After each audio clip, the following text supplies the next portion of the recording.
Hi, നമസ്കാരം. നമുക്കിന്ന് വീട്ടിൽ ബി പി എങ്ങനെ ചെക്ക് ചെയ്യാമെന്ന് പരിശോധിക്കാം. ബി പി മോണിറ്റർ ഉപയോഗിച്ചിട്ടാണ് ബി പി പരിശോധിക്കുന്നത്.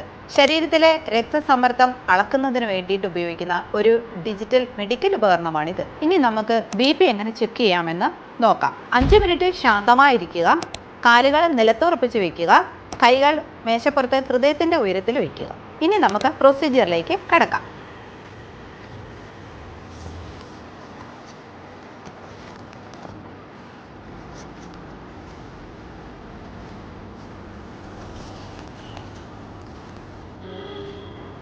കഫ് അപ്പർ ഏമില ശരിയായ രീതിയിൽ കെട്ടുക. ബി പി ചെക്ക് ചെയ്യുന്ന സമയത്ത് പേഷ്യൻറ്റിനോട് അനങ്ങാതെയും സംസാരിക്കാതെയും ഇരിക്കാൻ നിർദ്ദേശിക്കുക. കൈയുടെ മടക്കിൻ്റെ മുകളിലായിരിക്കണം കെട്ടേണ്ടത്. മെഷീൻ്റെ ട്യൂബ് ഈ പൊസിഷനിലായിരിക്കണം വരേണ്ടത്. ഇതാണ് ശരിയായ രീതി. ഇനി നമുക്ക് സ്റ്റാർട്ട് ബട്ടൺ അമർത്താം.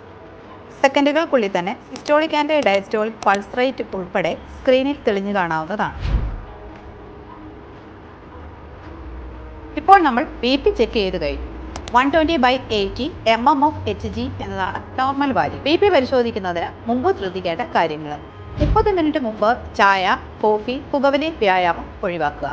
ഓരോ ദിവസവും ഏകദേശം ഒരേ സമയത്ത് തന്നെ ബി പി നോക്കുവാനായിട്ട് ശ്രദ്ധിക്കുക. ഒരേ റീഡിങ്ങിൽ ആശ്രയിക്കാതെ 1-2 മിനിറ്റ് ഇടവിട്ട് 2 റീഡിങ്ങുകൾ എടുത്ത ശേഷം ശരാശരി പരിഗണിക്കുക. തുടർച്ചയായി കുറഞ്ഞതോ കൂടിയതോ ആയ റീഡിങ്ങുകൾ ലഭിക്കുകയോ അസ്വസ്ഥത അനുഭവപ്പെടുകയോ ചെയ്താൽ ഡോക്ടറെ സമീപിക്കേണ്ടതാണ്. കൂടുതൽ ഇൻഫോർമേറ്റീവ് വീഡിയോകൾക്കായി ഈ പേജ് ഇപ്പോൾ തന്നെ ഫോളോ ചെയ്യും.